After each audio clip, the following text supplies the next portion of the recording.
ومن يضلله فلا هادي له ونشهد أن لا إله إلا الله وحده لا شريك له ونشهد أن سيدنا ومولانا محمدا عبده ورسوله أما بعد أعوذ بالله من الشيطان الرجيم بسم الله الرحمن الرحيم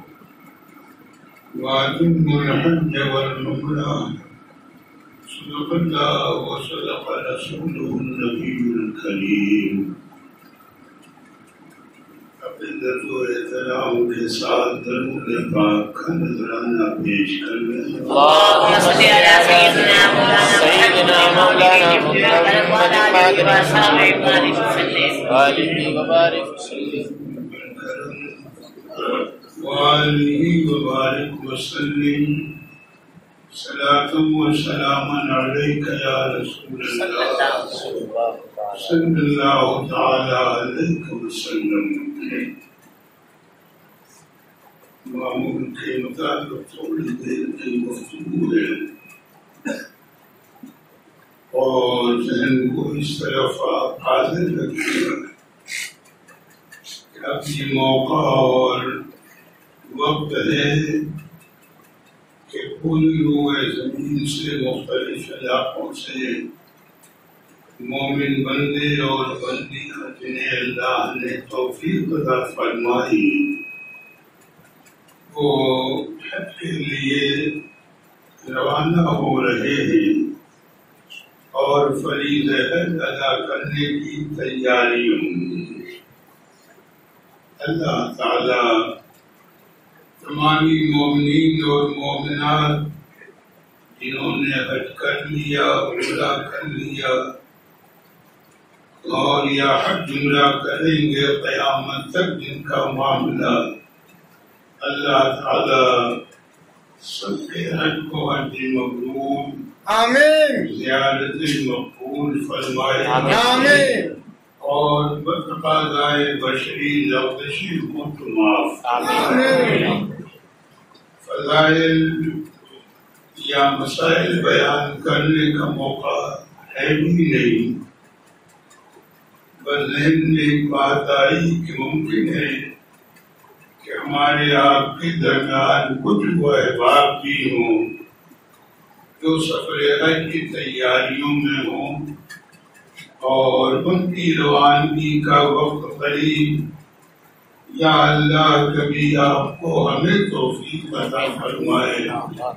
یہ اس کی رضا اور خوشی کی بات ہے بس ایک روایت ذہن میں ہے کہ جانے والے کو جہاں وہ جا رہا ہے اس مقام کی اہمیت وہاں کی شان وہاں کا مرتبہ وہاں کی عظمت بھی نگاہ میں رکھنی چاہیے یہ نہیں ہے کہ بے باکی کے ساتھ جس طرح چاہے پہنچ گئے اللہ ادب کی توفیق فرمائے یہ خانہ کعبہ شریف ہو یا سنگ اسود اور بھی چیزیں امت محمدی پر ان کے بڑے احسانات ہیں علماء نے بیان کیا ہوگا معمولی احسان و کرم نہیں ہے تفصیل کا موقع نہیں ورنہ ایک حاجی کو حج میں جانے سے پہلے خانہ کعبہ شریف کی عمارت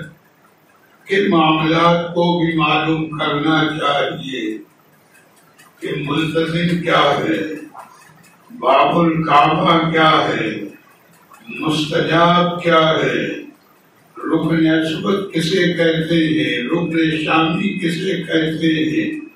رکن عراقی کسے کہتے ہیں رکن یمانی کسے کہتے ہیں مقام الحجر کیا ہے یعنی ایک بات میں نے کہی مقام ابراہیم کیا ہے اور وہاں کے آداب طریقے کیا ہیں اگر آپ آشنا نہیں ہیں تو اللہ بہتر جانے کی کیا کر کے آئے. اللہ ہدایت فرمائے. یہاں آج تو جہالت کا بہت بھالا ہے. چھوٹی چھوٹی پرچیاں چھاپ کر اس میں آج کے مسائل. اللہ ایسے جاہلوں کو ہدایت فرمائے. یا وہ مقامات بڑے بلند ہیں، ایک ایک مقام کے مسئلے ہیں، معاملات ہیں. تو اتنا تفصیل کا موقع نہیں، بس 10-5 منٹ کی گفتگو میں خانہ کعبہ شریف کا احسان اور سنگ اسود کا بس یہ بتانا ہے. البتہ یہ ذہن میں رہے کہ خانہ کعبہ شریف ہو، حرم کعبہ شریف ہو، وہاں کا حرم کا علاقہ ہو، تو اور مقامات پر اگر بتقاضائے بشری نفس اور شیطان کے بہکانے میں دل میں اگر گناہ کا ارادہ ہوا تو پکڑ نہیں ہے جب تک آدمی گناہ نہ کر لے. لیکن حرم شریف وہ مقام ہے، حرم کعبہ وہ مقام ہے کہ گناہ ہونا تو الگ، اگر دل میں ارادے گناہ ہوا تو اسی وقت سزا مل جاتی ہے. وہ بہت مقام عظمت و جلال کا ہے. اللہ کسی بھی حاجی مرد و عورت کو وہاں کے آداب کی توفیق عطا فرمائے. یہ میں نے مسئلے کی بات اپنے لیے بھی آپ کے لیے بھی عرض کی. اور خانہ کعبہ شریف کے فضائل بہت. امت محمدی پر خانہ کعبہ کا جو احسان روایتوں میں ہے کہ جب قیامت کا دن ہوگا تو 70,000 فرشتے خانہ کعبہ شریف کو نور کی زنجیروں میں لپیٹیں گے اور لپیٹنے کے بعد کھینچیں گے اور کہیں گے سیری اللہ، یعنی کہ خانہ کعبہ چل تیری بھی پیشی بارگاہ رب میں ہے. حساب و کتاب کا معاملہ لمبی حدیث ہے. خانہ کعبہ رحمت باری کے سہارے مچل جائے گا اور کہے گا اللہ میں ابھی نہیں چلوں گا حتیٰ اوتیا سوالی، یہاں تک کہ میرا سوال پورا کیا جائے. رب تعالیٰ عالم الغیب والشہادہ، اس سے کوئی بات پوشیدہ نہیں مگر شان کریمی سے فرمائے گا فرشتے پوچھو خانہ کعبہ کا سوال کیا ہے، خانہ کعبہ کیا چاہتا ہے. تو خانہ کعبہ سے جب فرشتے پوچھیں گے تو خانہ کعبہ شریف کہے گا کہ بارگاہ رب میں میرا سوال یہ ہے کہ قیامت تک جتنے مومن بندوں اور بندیوں نے میرا طواف کیا، میری زیارت کی، دیدار کیا، ان سب کے حق میں میری شفاعت قبول کی جائے، انہیں آج بخش دیا جائے. ندا ہوگی تیرا سوال پورا کیا گیا. معمولی احسان ہے یا اربوں کا تو خانہ کعبہ شریف بخشائے گا. اب فرشتے پھر کھینچیں گے سیری اللہ، خانہ کعبہ پھر مچل جائے گا اللہ ابھی نہیں چلوں گا حتیٰ ہو تیرا سوالی، میرا سوال پورا کیا جائے. ارشاد باری تعالیٰ ہوگا پوچھو اب کیا سوال ہے. جب کہ رب جان رہا ہے تو خانہ کعبہ شریف کہے گا کہ پڑوسی کا پڑوسی پر حق ہوتا ہے، پڑوسی کا پڑوسی پر حق ہوتا ہے. تو قیامت تک جتنے مومن بندے اور بندیاں کفار و مشرکین نہیں، مرتد بے دین گستاخ نہیں، بلکہ جتنے مومن بندے اور بندیاں خانہ کعبہ کہے گا کہ میرے پڑوس میں رہیں، ان کے حق میں بھی میری شفاعت قبول ہو۔ ندا ہوگی تیرے پڑوس کے ان تمامی مومنین اور مومنات کو قیامت تک کے سب کو بخشا۔ اب تیسری مرتبہ خانہ کعبہ سے فرشتے کہیں گے سیری اللہ، اے خانہ کعبہ اب چل، کہے گا لا حتی وہ دیا سوالی، ابھی ایک سوال اور ہے، ابھی نہیں چلوں گا، وہ سوال بھی پورا کیا جائے۔ ندا ہوگی فرشتوں پوچھو خانہ کعبہ کیا چاہتا ہے؟ تو خانہ کعبہ عرض کرے گا مولا کریم، تو نے اپنی شان کریمی اور رحیمی سے قیامت تک کے جملہ حاجیوں کو عمرہ کرنے والے،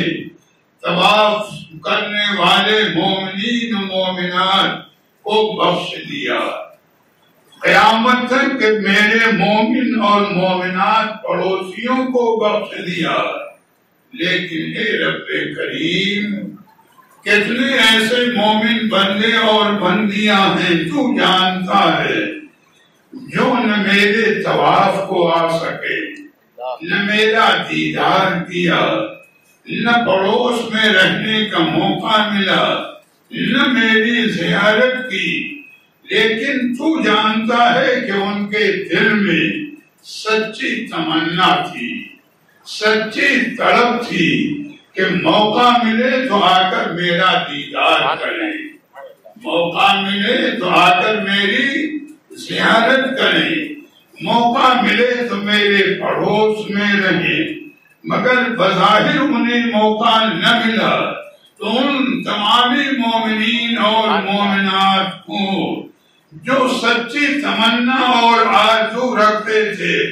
میرے طواف و زیارت اور پڑوس میں رہنے کی، مولا کریم انہیں بھی بخشا، یا ندا ہوگی انہیں بھی بخشا۔ کم احسان ہے خانہ کعبہ شریف کا، یا نہیں پہنچ سکتے تو دل میں سچی تمنا ہی پیدا ہونے کی دعا مانگو، طلب مانگو۔ تو حدیث پاک میں ہے جب یہ ندا ہو جائے گی تو اب فرشتے کہیں گے سیدھی اللہ، اے خانہ کعبہ اب چل۔ تو حدیث پاک کی روایت میں ہے اب خانہ کعبہ عالم وجد میں جھومتا ہوا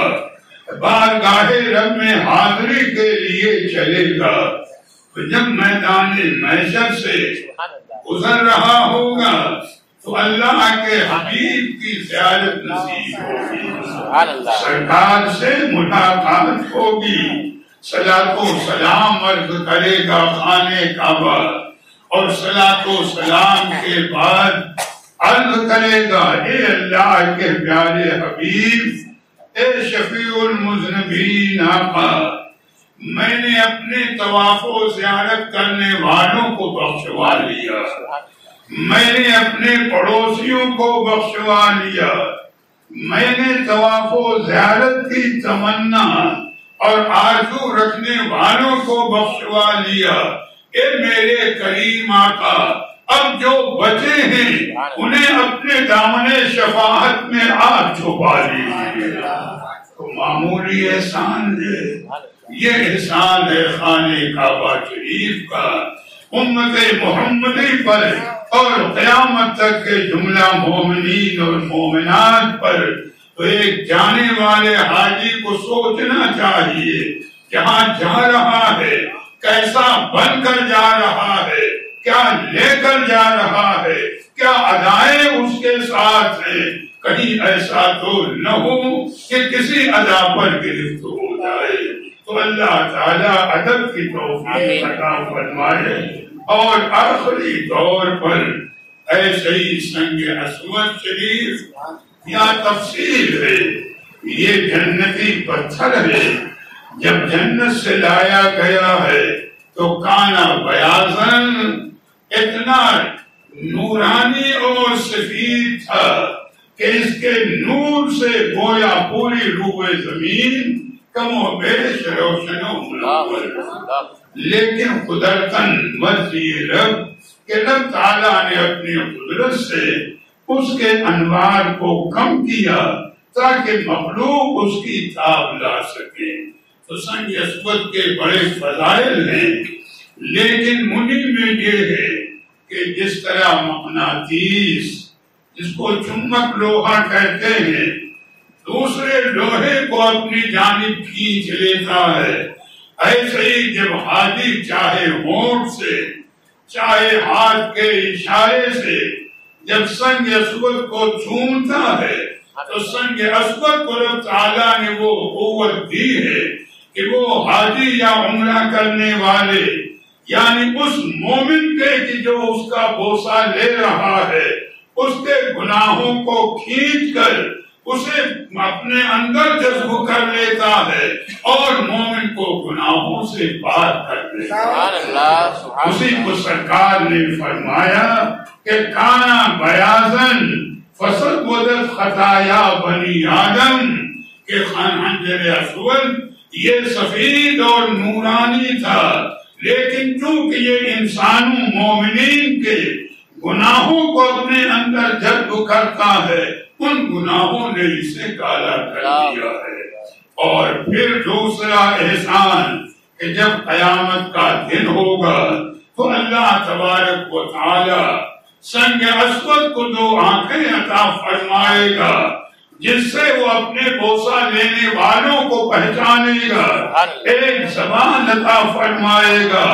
جس سے وہ اپنے بوسہ لینے والوں کی شفاعت کر کے انہیں جنت داخل کرے گا۔ یہاں حج میں جانے والوں کو نصیحت کہ علماء حق کے قریب بیٹھ کر بچوں ہوں، معمولی کتابوں سے نہیں، جس مقام پر آپ جا رہے ہیں ایک ایک مقام کی عظمت، وہاں کی شان، وہاں کے معاملے کو بھی پہچان کر جائیں تاکہ جو قدم اٹھے تو ادب اور تعظیم کے ساتھ، عاجزی اور خاکساری کے ساتھ، کہیں ایسا نہ ہو کہ دامن پر بے ادبی کا داغ نہ آنے پائے۔ اللہ تبارک و تعالی جملہ مومنین اور مومنات کو جو حج کر چکے ہیں کریں گے قیامت تک، مولا کریم سب کو شرف قبولیت سے نوازنا،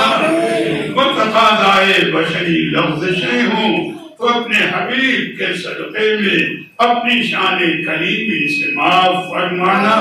ان کے صدقے میں ہم سب کو بھی اس دیار کی حاضری نصیب فرمایا۔ وما